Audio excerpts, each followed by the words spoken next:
1984 में सिखों का नरसंहार हुआ था। अब 41 साल के बाद कांग्रेस नेता सज्जन कुमार को उसमें दोषी पाया गया। 41 साल के बाद दोषी किसने करार दिया है? डिस्ट्रिक्ट कोर्ट ने। और वो भी क्यों दोषी हो गए? क्योंकि हमने एक पीआईएल फाइल किया था कि सांसदों विधायकों का मुकदमा फास्ट ट्रैक करने के लिए, तेजी से चलाने के लिए एमएलए एमपी कोर्ट बननी चाहिए, और सज्जन कुमार का मुकदमा एमएलए एमपी कोर्ट में ट्रांसफर हो गया, इसलिए उनको 41 साल के बाद अब सजा हो गई है। बाकी लोगों का मुकदमा भगवान जाने कब तक चलता रहेगा। 1984 में जो बाकी लोग गुनहगार हैं उनका मुकदमा अभी खत्म नहीं हुआ, उनका चलता ही रहेगा, चलता ही रहेगा। सज्जन कुमार का इसलिए हो गया क्योंकि सज्जन कुमार एमएलए एमपी थे और उनका मुकदमा एमएलए एमपी कोर्ट में ट्रांसफर हो गया, इसलिए अब जाके सजा हुई है। लेकिन सवाल यह है, कितने शर्म की बात है, 84 में जिन लोग नरसंहार में शामिल थे उनको सजा हो रही है 2025 में, 41 साल के बाद। और अभी डिस्ट्रिक्ट कोर्ट से हुई है, सेशन कोर्ट से हुई है, इसके बाद हाई कोर्ट है, उसके बाद सुप्रीम कोर्ट भी है। तो सज्जन कुमार जी अभी दोषी पाए गए हैं 41 साल के बाद, अब उसको चैलेंज कर देंगे हाई कोर्ट में। हो सकता है हाई कोर्ट में भी 10 साल चले, सुप्रीम कोर्ट में भी उसके बाद मामला आएगा। तब तक हो सकता है ये भी कि सज्जन कुमार खुद ही चले जाए। इस देश में जो अपराध है, जो दंगा है, जो अराजकता है, उसका बहुत बड़ा कारण हमारा जुडिशियल सिस्टम है। अगर 84 में जो लोग दंगे किए थे, अगर 1 साल के अंदर उनको सजा हो गई होती तो हो सकता है 85-86 में कोई दंगा नहीं होता, हो सकता है 1990 में कोई दंगा नहीं होता, हो सकता है 92 में कोई दंगा नहीं होता, हो सकता है कार सेवकों को कोई जलाने की हिम्मत नहीं करता। लेकिन चूंकि 84 के दंगों को कुछ नहीं हुआ इतने बड़े नरसंहार में, तो उसके बाद दंगे होते गए।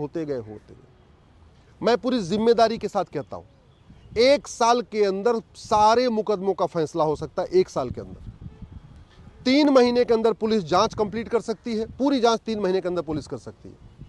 3 महीने के अंदर डिस्ट्रिक्ट कोर्ट का फैसला आ सकता है, 3 महीने के अंदर हाई कोर्ट का फैसला आ सकता है, और 3 महीने के अंदर सुप्रीम कोर्ट का फैसला आ सकता है। यानी 1 साल के अंदर अपराध होने से लेके सुप्रीम कोर्ट तक का पूरा फाइनल जो डिसीजन है वो 1 साल में कंप्लीट हो सकता है। करना क्या है? करना केवल यह है कि झूठ को गंभीर अपराध घोषित करना है। करना यह है कि झूठ पकड़ने के लिए नार्को पॉलीग्राफ ब्रेन मैपिंग कानून बनाना है। करना यह है कि झूठी गवाही को गंभीर अपराध घोषित करना है, झूठे एफिडेविट को गंभीर अपराध घोषित करना है। उदाहरण ले लेते हैं सज्जन कुमार का। 1984 के दंगों में इनके खिलाफ शिकायत हुई।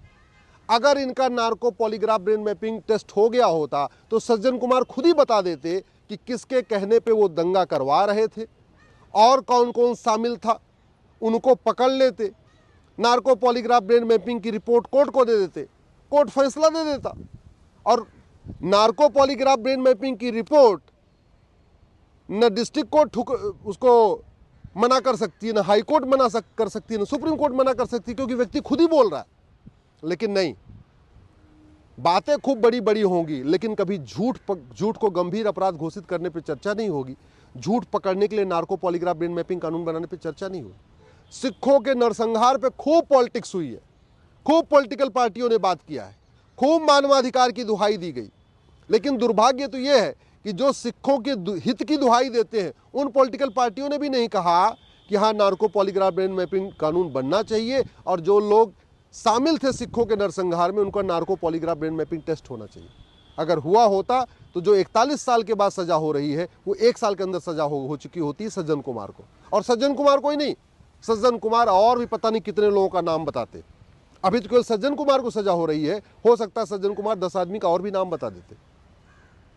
भारत में ये बहुत दुख की बात है कि जुडिशियल रिफॉर्म पे चर्चा नहीं हो रही, जबकि जुडिशियल रिफॉर्म हो जाए, यहाँ पे अगर फास्ट जस्टिस सिस्टम हो जाए, भारत की आधी समस्याएं ठीक हो जाएंगी।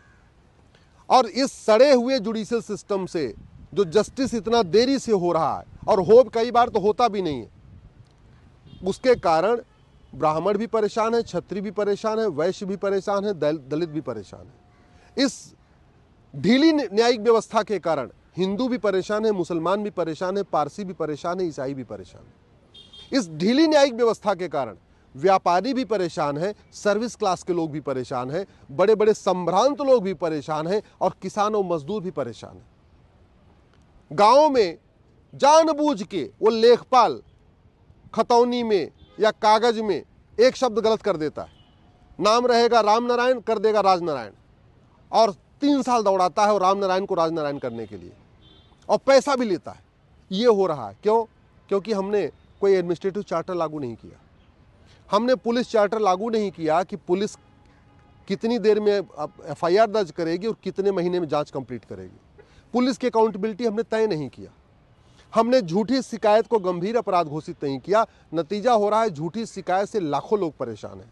हमने झूठे एफआईआर दर्ज कराने को गंभीर अपराध घोषित नहीं किया, इसलिए लाखों लोग झूठे एफआईआर से परेशान हैं। हमने झूठी जांच को गंभीर अपराध घोषित नहीं किया, लाखों लोग पुलिस के झूठी जांच से परेशान हैं। हमने झूठी गवाही को गंभीर अपराध घोषित नहीं किया कानून बना के, लाखों लोग झूठी गवाही के कारण तारीख पे तारीख चल रही। हमने झूठा एफिडेविट फाइल करने को गंभीर अपराध घोषित नहीं किया, लाखों लोग झूठे मुकदमे से परेशान हैं। हमने झूठे डॉक्यूमेंट बनवाने को गंभीर अपराध घोषित नहीं किया, लाखों लोग झूठे डॉक्यूमेंट से परेशान हैं। आज की डेट में फर्जी गवाह मिल जाते हैं कोर्ट में। आपने हत्या किया हो, बलात्कार किया हो, मानव तस्करी किया हो, नशा तस्करी किया हो, आपके पास कोई अगर गवाह नहीं है तो कोई बात नहीं, आप कोर्ट में जाओ, वकील से बात करो, वकील वहीं 1,50,000 में आपको गवाह ला के रेडीमेड दे देगा।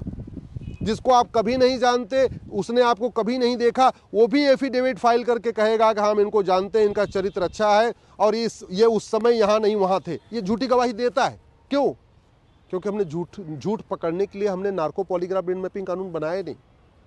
झूठ पकड़ने के लिए हर जिले में नार्को पॉलीग्राफ ब्रेन मैपिंग की एक लैब बनाई नहीं हमने पुलिस चार्टर लागू नहीं किया, हमने एडमिनिस्ट्रेटिव चार्टर लागू नहीं किया, हमने जो है जुडिशियल चार्टर लागू नहीं किया। हमने न पुलिस की अकाउंटेबिलिटी तय किया कि अगर कोई झूठी जांच करेगा, झूठी चार्जशीट फाइल करेगा तो वो सजा देंगे। न हमने जजों की अकाउंटेबिलिटी तय किया कि अगर पैसा लेके कोई गलत निर्णय देगा तो उसको भी हम 10-20 साल के लिए जेल में डालेंगे। झूठी वसीयत बनवा के लोग दूसरों की ज़मीन पे कब्जा कर रहे हैं। झूठी विरासत बनवा लेते हैं, दूसरों की ज़मीन पे कब्जा कर लेते हैं। झूठा पट्टा बनवा लेते हैं ज़मीन का, दूसरे की ज़मीन पे कब्जा कर लेते हैं। झूठा बर्थ सर्टिफिकेट बनवा लेते हैं, झूठा डेथ सर्टिफिकेट बनवा लेते हैं, झूठा एज सर्टिफिकेट बनवा लेते हैं, झूठा इनकम सर्टिफिकेट बनवा लेते हैं। क्यों? क्योंकि झूठा कागज़ बनवाना गंभीर अपराध नहीं।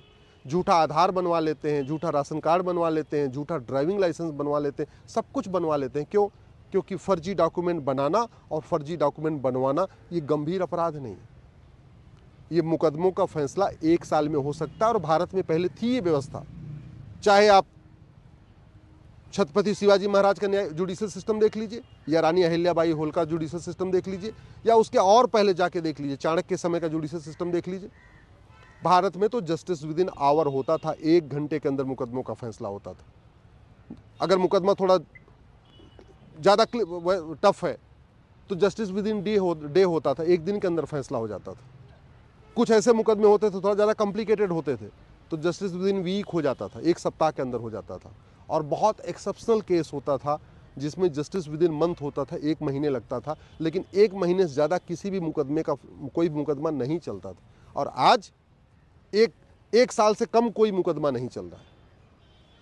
इस पे चिंता होनी चाहिए, इस पे चर्चा होनी चाहिए। और भारत में जो भ्रष्टाचार बढ़ रहा है उसका मूल कारण है सड़ी हुई न्यायिक व्यवस्था। भारत में अगर अपराध बढ़ रहा है उसका मूल कारण है गुलामी की पुलिस व्यवस्था, गुलामी की प्रशासनिक व्यवस्था, गुलामी की न्यायिक व्यवस्था। भारत में बलात्कार बढ़ रहा है, नशा तस्करी बढ़ रही है, मानव तस्करी बढ़ रही है, उसका मूल कारण है गुलामी की पुलिस व्यवस्था, गुलामी की प्रशासनिक व्यवस्था, गुलामी की न्यायिक व्यवस्था।